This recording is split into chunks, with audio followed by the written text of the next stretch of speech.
Okay, thank you, Nicoletta. Thank you, Hans. So, as you said, I will report on the future European multilingual information society, reminding that it's a work conducted by many people within the vision groups. Roughly maybe 100 people participated in this exercise over 9 months. And it was then nicely assembled by George Rem and Alyosha Burchard. So I think we should pay tribute to them for the nice assembling of all the ideas which were exchanged within those vision groups. Okay, so first maybe some general statements which arise from this vision paper. Language technology is a key issue for multilingualism. Language technology helps preserving culture and facilitating communication.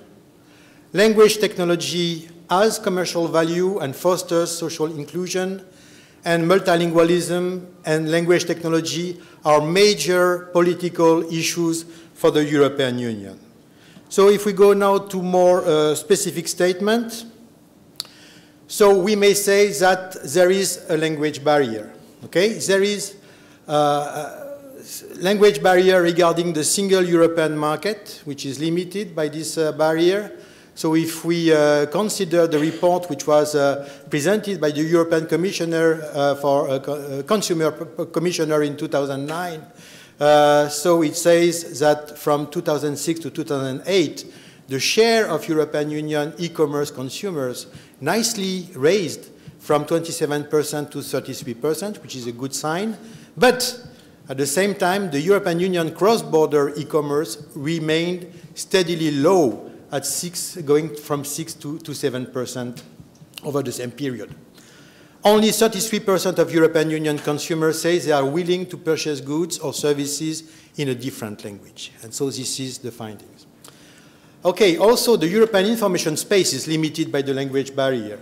So if we now look at a different report which was produced by the DG Communication for the DG Information Society and Media back in 2011, we find that only 55% of Internet users in the European Union use one language other than their own, that only 35% write email messages or post website comments in a foreign language, and that 90% prefer websites in their language. Okay, next, on the fact that languages are a cultural asset. Native languages are an essential medium for the enjoyment of fundamental rights, such as political expression, education, and participation in society.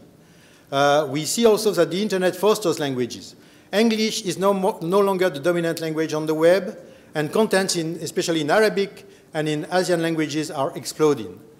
We may remind that Europe has 23 official languages in the European Union and 60 national, regional, and minority languages. Therefore, Europe's digital agenda must support Europe's languages. Then we may also stress that language technology is definitely a big business. The European market for language industries, according to a study which was conducted for the DG Translation in 2009, had an estimated value of 8.4 billion euro in 2008 and was expected to grow by 10% per annum to reach 20 billion euro by 2015. At the same time, there is an insufficient capacity to cover the wide variety of needs. If you consider both the variety of languages, the variety of content, the variety of media, there is not the sufficient capacity to cover all those needs. This is true for translation, interpretation, software localization, and website globalization, but the same applies also for information services, document services, media industries, as well as for communication industries. We must also stress that language technology is there. It is already widely and successfully used in many different applications. When you write text messages or email messages, when you search for information, when you check spelling and grammar errors, when you view online product recommendations, when you use car navigation systems, when you book a flight, when you translate web pages and so on, you are using language technologies. So they are already there and successfully there.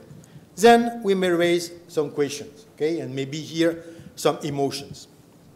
So, should European citizens speak only one and the same language? Should European citizens have access to European information? Should European citizens communicate among themselves? Should the European Union only rely on foreign technologies to address sovereignty issues? Can we accept that some European languages die? Then, are we competing actively enough in the global landscape for research and development in language technology? And can the European cultural background help shape the knowledge society by offering maybe better, more secure, more precise, more innovative, and more robust, high-quality technology? Our claim is that we believe in multilingualism. We believe in language technology.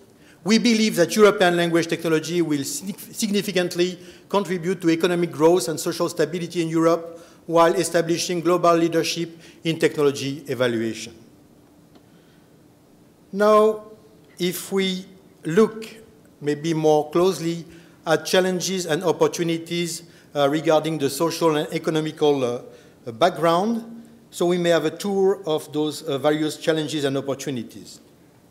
First is on suppressing the language barrier. So suppressing the language barrier in commercial exchanges.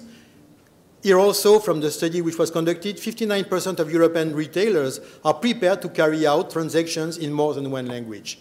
The first obstacle consistently mentioned by businesses, should there be large or small businesses, is the language barrier.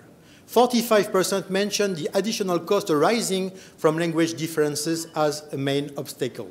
And especially SMEs consider the language barrier as the main hurdle to go cross-border within the European Union and elsewhere. Then also suppress the language barrier in cultural exchanges. Here we see that 88% of European Union Internet users think that websites produced in their country should be available in their country's official language. But at the same time, 81% think that websites produced in their country should also have versions in other languages. And 44% of European users believe they miss interesting information because websites are not available in the language that they understand. So here, language technology can help by providing cross-lingual technologies in web browsers and email applications. Then, going to assistance to the elderly. We figure out that an aging population in Europe requires assistive technologies that help the elderly master everyday situations and obtain proactive guidance.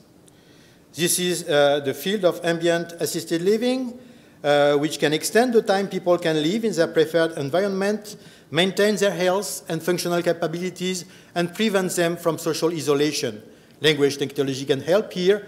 Assisted ambient living needs personalized, natural, simple human communication, and language technologies are affordable and easy to use. Then going to the access for people with disabilities, access to information should be equal to all, regardless of disabilities. There is actually a European directive on accessibility, or even more precisely, e-accessibility, and this as well represents a large market. It is estimated approximately that it covers 50 million European citizens. Here, language technology can help by providing screen readers, dictation systems, voice-activated services, automatic sign language recognition and generation, and summarization and content simplification. Immigration and integration, it was mentioned this morning. Access to information should be equal to all, regardless of cultural background and language proficiency. Approximately 60 million migrants live in Europe, according to a report by the United Nations.